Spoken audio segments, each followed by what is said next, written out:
Hey Cinemark fans, Dave Rispoli here with the amazing cast of the wonderful Wonka. Timothée, when tackling a character as iconic as Wonka, where do you start? Revisiting the original films, particularly the Gene Wilder one, because this is a companion piece to that. Go back to the book, Charlie and the Chocolate Factory, but also The Glass Elevator. And then dive into the script, because this is an original story. It's not the story of Willy Wonka as the mysterious but sometimes scary figure we see in the original. This is a joyous, optimistic, won't take no for an answer Willy Wonka.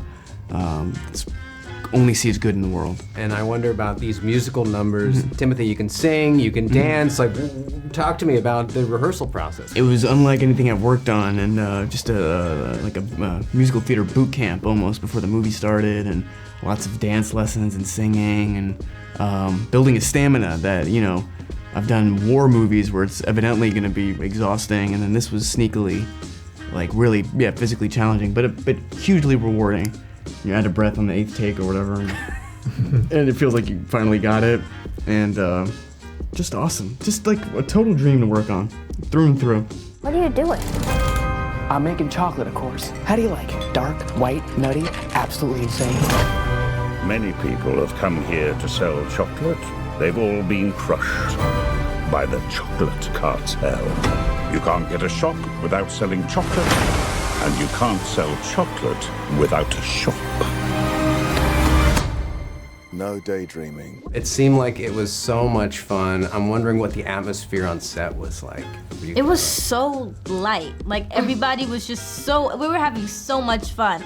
And for me, like, working with all these talented actors and actresses, at first it was a little overwhelming because I had no idea what to expect. But once I got there, I mean, like, they really comforted me and all of that. And we just, like I said, we became a huge family on set. And I mean, we were just like walking on air, like there was no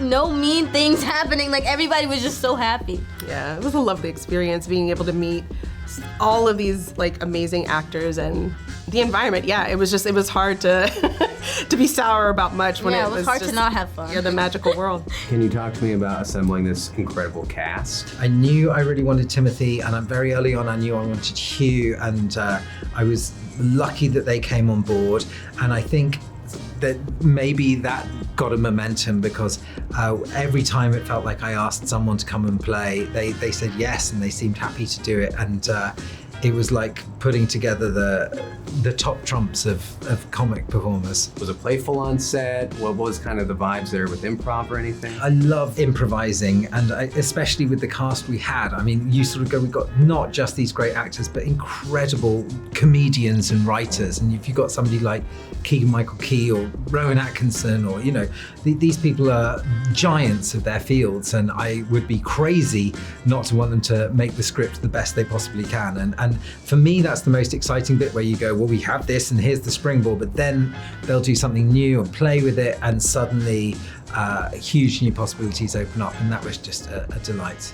I want to talk about your character without giving away too much. I know, it's tough. It's so fun though. I know. Yeah. So silly, so fun. Talk to me. There's a couple of what we call runners in the movie, things that progress as the movie goes on, and you get to revisit the things and see how the progression is going. Yes. And I am part of what attracted me to the character in the first place was that thing. Was the fact that I get to be one of those kind of running gags throughout the film.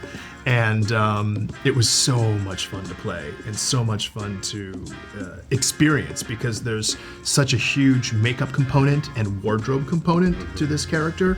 And but at the same time, the other thing that I really enjoyed about it was that I felt that he organically represents a Roald Dahl character from the original story. But the way that he achieves that is in this really interesting, practical, realistic way. And I thought that was really clever on the part of Simon Farnaby and Paul King in their writing. All right, final question. It's a tough one, guys. It's a really tough one. We're a movie theater. It's a movie about candy. Go-to movie theater snack. When you ask that, the first thing that comes to my mind is Sugar Babies. Milk Duds, Raisinets, Junior Mints. Sour Patch, Watermelon. Oh, okay. You skilly douche that. Popcorn, Heavy Butter. Popcorn heavy butter. Heavy butter. You go out on the snacks. I like this, Oh yeah. No, the Timothy. day Yes. after is a disaster. And folks, you need to go out on the snacks while watching Wonka on the big screen. Make sure to get your tickets at Cinemark.com. Pretty sure I've gained about 150 pounds in the last 2 weeks. You could change her life, Mr. Wonka. Change all their lives. Run away! Every good thing in this world started with a dream. So you hold on to yours. Here we go, Mama.